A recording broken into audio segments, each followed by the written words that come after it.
Crystal blessings and namaste to my earthly, celestial, and elemental soul tribe, wherever you are in this realm and beyond. And today I'm going to give you a little reading from my beautiful Beyond Lemuria Oracle deck. So let's see what the cards have in store for you. Okay.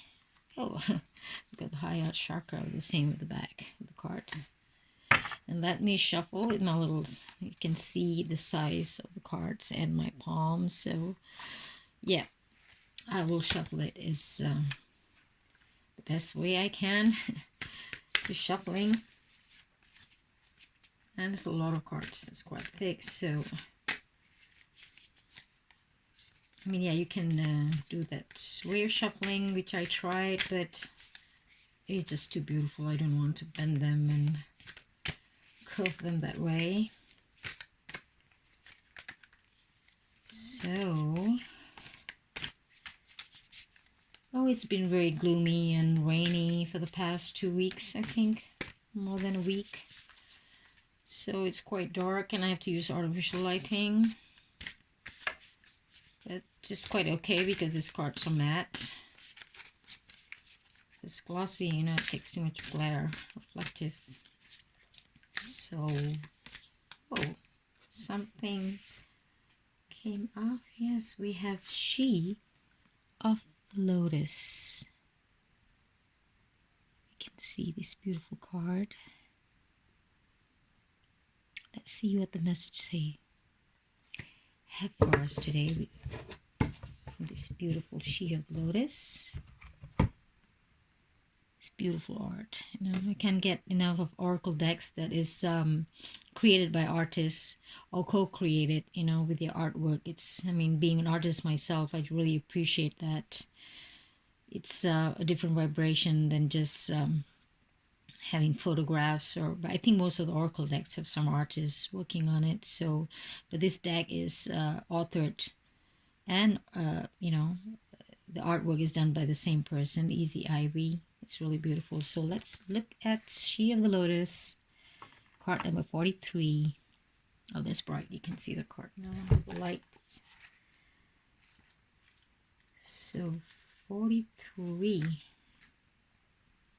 Okay, that's a long. I have to do the reading here. For the card, She of the Lotus, shadow work. Okay, this is for us who are in the process of doing our shadow work right now. These are the keywords: shadow work, addressing dissonance, seeing downfalls as the flip side of superpowers, loving yourself back to wholeness, the beautiful lotus that grows from murky waters, these empowering triggers, bringing light into your dark corners. I think we all are going through some kind of dark, let's say corners or bubbles, you know, cocoon right now. So, and see what the card from the universe and the Great Spirit has to tell us. Originally, the title for this oracle deck was going to be The Language of Light. Okay. It was not actualized in that incarnation, as other layers of meaning needed to be honored. The fullest spectrum I was guided to bring through also included the shadow.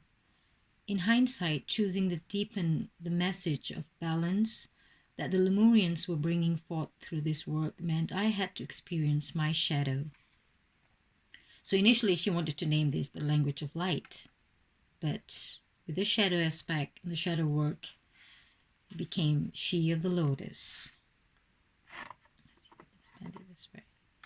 See, I don't have a stand where to put my oracles, so because I'm a late bloomer, just beginning. So, well, I improvised. I'm using my, this is my incense, and so I just had this bulb going on one day and go like, yes, I shall use this. Because I have another, just, you know, a stand without a cover. So I'll use this as my oracle stand. Okay, let's get into this.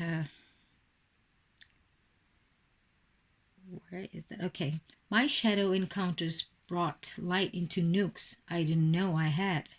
If there is a way to fast track your growth, it is by being real with the shadowy or unloved part of ourselves. There was a time when the concepts of shadow work and self love seemed relevant, but I was vague as to what they really meant. I knew the next part of my journey was exploring them, but how that would happen was quite mystifying. The shadow and self love are big topics. To unpack and unraveling them took me on quite an adventure. Unfortunately, I thought shadow work was about digging up as many issues as possible, and that being present with them meant wallowing in them. Without tools for expanded awareness, I found myself drowning deeper in the upset of it all and creating more of it in the process. My journey for clarity took me to Cambodia, where I met and mastered the art of perspective and indirectly finding growth points in a way that spoke to me, in the way that spoke to my being rather than my mind. That sparked a 3 month journey into the farthest reaches of myself. I realized I had a lot of unlearning and self acceptance to do. The years of trying to be the best that I could be created constructs in my self identity. My striving wasn't as healthy as I thought. By discarding traits that seemed ugly or hindering, I was also rejecting sides of myself that were quite wonderful.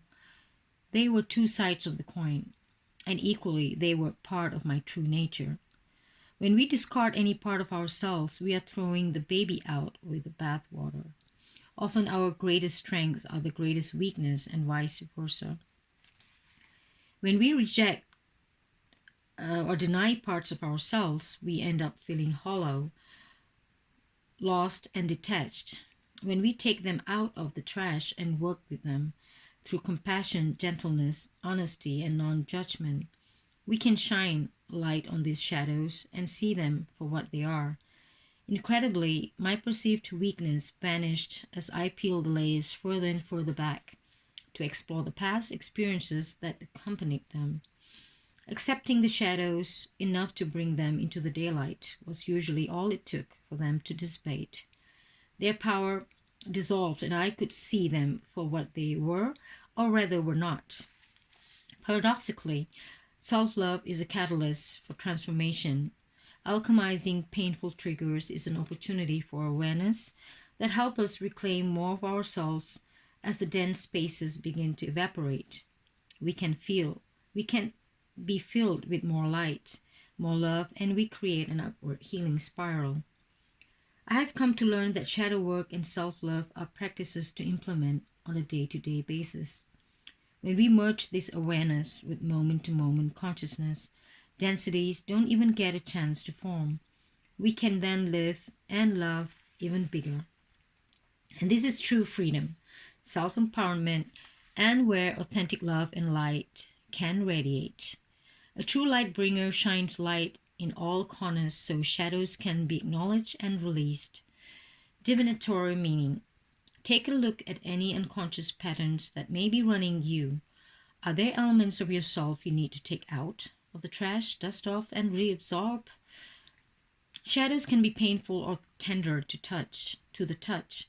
Sensitivity in an area can be a trigger that shows us where we might want to spring clean some of our darker, forgotten, ignored, or hidden corners.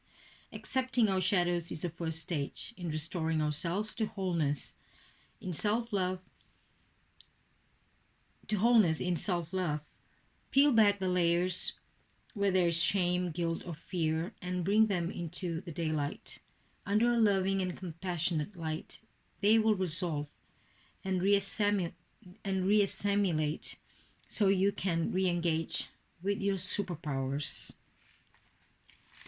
So, what a beautiful message. I think we all can connect to that because shadow work is not, you know, as it just, okay, going into it and it is a hard work. It is an intense work. It is quite deep if we really dig into it. So we have to be merciful and compassionate towards, towards ourselves and the aspects that we want to heal, and being non-judgmental with all these judgmental judgments that's going around externally in the world today. It's not easy. You're being sucked into that wormhole, not just you, but the whole realm. So we have to first come from the place, or from the point of compassion, from love, the highest energy, the heart center, the heart chakra, the heart vibration. So I hope you can connect deeply into this beautiful She of the Lotus card that is telling us of our shadow aspects, to heal ourselves, to be more loving, forgiving.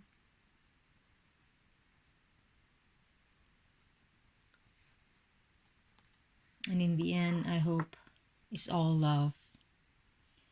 Thank you very much, fam. Love you all. Namaste in Lak'ech.